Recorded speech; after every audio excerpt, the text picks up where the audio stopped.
Hello मेरे प्यारे बच्चों, जैसा कि आप सभी को पता है कि हिंदी भाषा न केवल आपका एक ऐसा विषय है जिसमें न केवल थोड़ी सी मेहनत करके अच्छे अंक प्राप्त किए जा सकते हैं, बल्कि यह एक ऐसा विषय है जिसमें ज़्यादा से ज़्यादा स्कोर करके हम अपनी ओवरऑल परसेंटेज भी बढ़ा सकते हैं।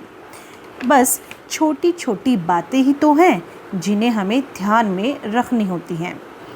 जैसे कि पत्र में हम सभी पत्र लिखना लगभग 3rd क्लास में शुरू कर देते हैं, पर ऐसा क्या होता है कि 5 नंबर पत्र के पूरे सभी बच्चे नहीं ले पाते हैं, बल्कि कुछ ही बच्चे 5 में से 5 यानी पूरे अंक ले पाते हैं।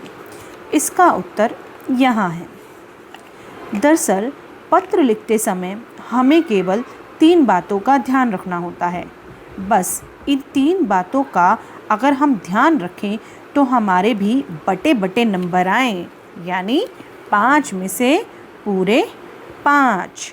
और ये 3 बातें हैं। पहला, पत्र का स्वरूप या स्ट्रक्चर। दूसरा, पत्र का लेख। तीसरा, पत्र की वर्तनी यानी स्पेलिंग। आइए अब हम बारी बारी इन तीनों को ढंग से जानने की कोशिश करते हैं। पहला पॉइंट, पत्र का स्वरूप या पत्र का स्ट्रक्चर। पत्र का स्वरूप या स्ट्रक्चर जानने से पहले आप मुझे बताइए, क्या आप सभी से एक तरह से ही बातें करते हैं? उदाहरण के लिए मैं आपको 2 सिचुएशन देती हूँ। पहली, आपकी बेस्ट फ्रेंड स्कूल में नहीं आती है, तो जब वह दूसरे दिन आती है तो आप उससे कैसे बात करते हैं? यही ना कि आजकल बड़ी छुट्टी मार रही है, स्कूल आने का मन नहीं करता है क्या? अब आते हैं दूसरी सिचुएशन में। आपकी क्लास टीचर स्कूल नहीं आती हैं, तो आप कैसे बात करते हैं?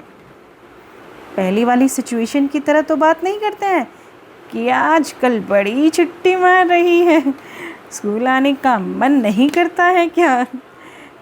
नहीं ना, आप अपनी क्लास टीचर से ऐसे बात नहीं करते हैं, बल्कि आप कहेंगे कि मैम आप कल क्यों नहीं आए थे? तो प्यारे बच्चों, यहाँ हमने देखा कि हम सभी से एक ही तरह से बात नहीं करते हैं। हम अपने मित्र से जिस तरह से बात करते हैं उस तरह से अपनी टीचर, प्रिंसिपल मैम या किसी अधिकारी से बात नहीं करते हैं। यानी कि हमारे बात करने के 2 तरीके होते हैं। पहला, औपचारिक या फॉर्मल, जैसा कि हम अपनी टीचर से, प्रिंसिपल मैम से या अधिकारी से बात करते हैं, बहुत नियम के साथ। दूसरा, अनौपचारिक या इनफॉर्मल, जैसे कि हम अपने मित्र, भाई बहन, माता पिता आदि से बात करते हैं, बहुत कम नियमों के साथ। तो प्यारे बच्चों, हमारे पत्र भी तो बातें ही हैं। हम जो बातें दूर से लिख कर करते हैं वही तो पत्र होते हैं। और जब बातें 2 तरह की होती हैं तो पत्र भी तो 2 ही तरह के लिखे जाएंगे। जैसे कि पहला प्रकार औपचारिक बातों से बना है, औपचारिक पत्र या फॉर्मल लेटर। ये वो पत्र होते हैं जो हम अपनी प्रिंसिपल मैम, टीचर या किसी अधिकारी आदि को लिखते हैं। दूसरा प्रकार यानी अनौपचारिक बातों से बना अनौपचारिक पत्र या इनफॉर्मल लेटर। ये वो पत्र होता है जो हम अपने प्रियजन, मित्र, भाई बहन, माता पिता या किसी रिश्तेदार को लिखते हैं। यानी कि जब भी हम पत्र लिखें तो देखें कि वह लिखना किसे है। यदि अधिकारी या प्रिंसिपल मैम या टीचर को लिखना है तो औपचारिक स्वरूप या स्ट्रक्चर में लिखें, और यदि माता पिता, भाई बहन, मित्र या किसी रिश्तेदार को लिखना है तो अनौपचारिक स्ट्रक्चर में लिखें। अब मैं आपको दोनों तरह के स्वरूप या स्ट्रक्चर समझाती हूँ। पहला, औपचारिक पत्र का स्वरूप। जैसा कि आप देख रहे हैं, सबसे पहले हम लेफ़्ट साइड में सेवा में लिखकर शुरू करते हैं। फिर उसके बाद थोड़ा सा राइट में संबोधन करते हैं, यानी जिसको पत्र लिख रहे हैं वह, जैसे श्रीमती प्रधानाचार्य जी या श्रीमती कक्षा अध्यापिका जी। फिर उसी के नीचे कार्यालय या स्कूल का नाम लिखकर उसका पता लिखते हैं, जैसे ABCD school, Mayur Vihar, face 3, Delhi. उसके नीचे लिखते हैं दिनांक, तथा बहुत ज़रूरी चीज़, उसके थोड़ा लेफ़्ट में नीचे लिखते हैं विषय। विषय बहुत ज़रूरी होता है। विषय लिखते समय ध्यान रखें कि विषय एकदम पॉइंट में 4 से 5 शब्दों में ही होना चाहिए। बहुत से बच्चे पूरा वाक्य लगभग 2 लाइन में बना के लिखते हैं, जो कि गलत होता है। विषय 4 से 5 शब्दों में ही लिखने की कोशिश करें, जैसे 2 दिन का अवकाश, कक्षा विभाग बदलना, खेल सामग्री की आवश्यकता आदि। इसके बाद लेफ़्ट साइड पर ही विषय के नीचे ही आप लिखेंगे महोदय या महोदया।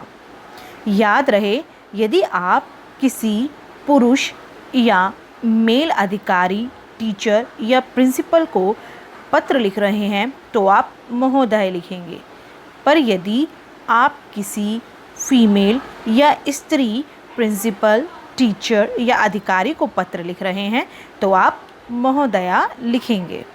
इसके बाद थोड़ा राइट में जाकर विषय का विस्तार दिया जाता है, जैसे अगर 2 दिन का अवकाश चाहिए तो लिखेंगे सविनय निवेदन है कि मैं पूजा, रोल नंबर 5, कक्षा 9th B में पढ़ती हूँ। मुझे पिछले 3 दिन से बुखार आ रहा है तथा डॉक्टर ने मुझे 2 दिन का विश्राम बताया है, इसलिए आपसे निवेदन है कि मुझे 2 दिन का अवकाश प्रदान करें। अंत में थोड़ा सा लेफ़्ट में धन्यवाद लिखें और अपना पूरा नाम, रोल नंबर, फ़ोन नंबर आदि यहाँ लिखें। अब हम देखते हैं दूसरा पत्र यानी अनौपचारिक पत्र का स्वरूप। इस पत्र में अपेक्षाकृत कम नियम होते हैं, जैसे कि सबसे पहले लेफ़्ट साइड में हम संबोधन लिखते हैं। जैसे मान लीजिए आप अपने छोटे भाई को, जो कि हॉस्टल में रहता है, उसको पत्र लिख रहे हैं, तो कैसे लिखेंगे? जैसे प्रिय भाई राहुल, ये होगा संबोधन, और राइट साइड में लिखेंगे दिनांक। फिर थोड़ा नीचे से हम विषय को विस्तार देने लगेंगे, जैसे मैं यहाँ ठीक हूँ, आशा करती हूँ कि तुम भी वहाँ पर ठीक होंगे। मुझे यह जानकर बहुत खुशी मिली कि तुम अपनी कक्षा में फर्स्ट आए, आदि आदि। यानी ऐसा करके हम उसमें अपनी पूरी बातें या हालचाल लिखेंगे। व अंत में प्रणाम या आशीर्वाद के साथ पत्र को विराम देंगे, अपना नाम व पता लिखकर। तो प्यारे बच्चों, आपको यह देखना होगा कि पत्र किसको लिख रहे हैं और उसी के अनुसार उसका स्वरूप या स्ट्रक्चर जो अभी हमने आपको बताया है उसको ध्यान में रखना होगा। अब आते हैं पॉइंट 2 यानी लेख और पॉइंट 3 यानी वर्तनी यानी स्पेलिंग पर। अब प्यारे बच्चों, आप स्वयं को टीचर मानिए। सोचिए कि आप एक टीचर हैं और आपको एक बच्चा पत्र लिख रहा है और उसने आपको जो पत्र दिया है उसमें लेख यानी हैंड राइटिंग ऐसी है कि आप उसे ठीक से पढ़ नहीं पा रहे हैं। साथ ही उसमें जगह जगह स्पेलिंग यानी वर्तनी की भी अशुद्धि है। बहुत जगह उस बच्चे ने स्पेलिंग भी गलत लिखी है। वो पत्र को आपको पढ़ने में कैसा लगेगा? उसमें ना तो ठीक से उसे आप पढ़ पा रहे हैं, ना उसकी स्पेलिंग आप समझ पा रहे हैं। तो क्या आप ऐसे पत्र को पूरे नंबर दे सकेंगे? तो प्यारे बच्चों, हमें पत्र लिखते समय साफ साफ लेख का ध्यान रखना चाहिए और अपनी वर्तनी को भी सुधारना चाहिए। मेरे प्यारे बच्चों, आप यदि बस इन 3 बातों यानी स्वरूप, लेख और वर्तनी का ध्यान रखें तो आप भी बटे नंबर ला सकते हैं। याद रहे, स्वरूप, लेख, वर्तनी, बस ये 3 बातें ध्यान रखेंगे तो आप भी 5 में से 5 नंबर ला सकते हैं। यदि आपको कुछ समझ ना आया हो या कोई सवाल हो तो आप नीचे कमेंट कर सकते हैं।